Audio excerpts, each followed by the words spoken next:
Alrighty, hi, I'm so excited we can have this opportunity to meet about the IEP process. So there's a lot of intricacies because it is a legal document. And so I just want to make sure that we're fully on the same page. If you have any questions at all, please stop me so that we can go over more in depth together. And if you leave here and you say, oh man, I don't remember that term that she said, or I don't remember this certain part, please message me. We can meet again, or we can just communicate, okay? But first I want to talk about my ethical responsibilities during this IEP process as the educator. The first and foremost thing I would say, whether it be you or me, okay, is we're going to build trust together, and I want you actively involved in your students' education and this whole process, and to be involved in the educational decisions for your student. I feel like that is the most important thing if we trust each other in this process. So the way that we can build trust is through effective communication, letting each other know that we're on the same page, you know? The next thing that is an expectation of me is that I uphold a high level of professional competence, okay, and integrity. I will use my professional judgment and never stop learning about your student and their disability, and making sure, because every student is different, right, that I am doing what's ethically right. The next thing is I'm going to challenge your student, right? But I'm going to do it in a respectful way that respects their culture and their dignity, or if they have a different language, right? So that they can get the highest possible learning outcome. I'm going to use evidence. I am not just going to pull data out of the sky. I'm going to make sure that all the testing is accurate and every single piece has data to support what I'm saying, okay? I'm also going to provide and promote a meaningful and inclusive participation of your student in the school, but also in the community. I'm also going to protect and support your students' physical and psychological well-being. I'm not going to tolerate any mistreatment or harm for your exceptional student. Okay. Now the parent and student involvement in the IEP process. First and foremost, every special education professional should be informing you of your rights as a parent.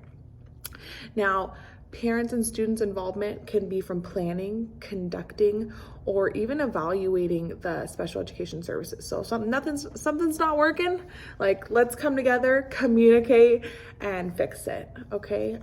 And that comes all back to communicating and building trust between us, okay?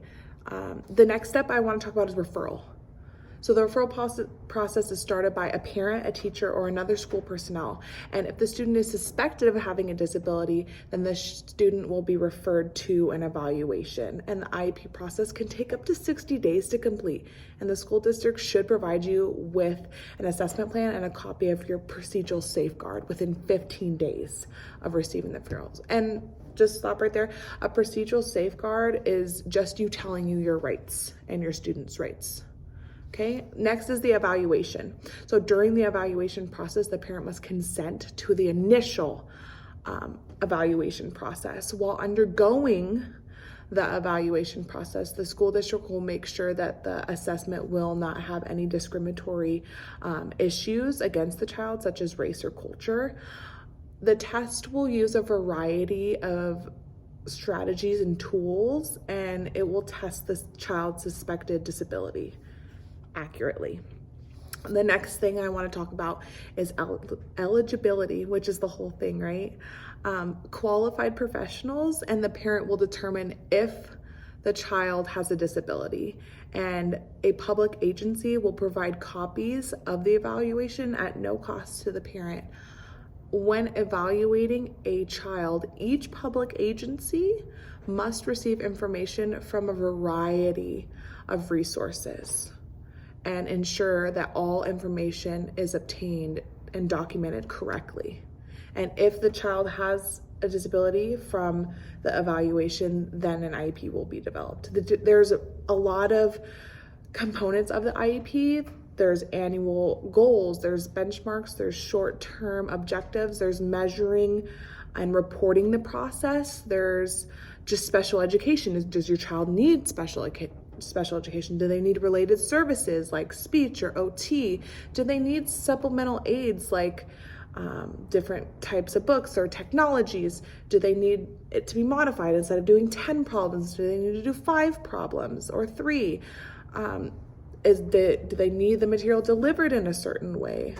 There's also transition plans. If your child is in special education, what's the next step for them after K through 12? And that's what I wanted to say about that so far. If you have any questions about the different specific components like quarterly progress or annual, which is like you meet every year and you discuss the goals and sign them all up, then just let's have another conversation, okay? Have a good day.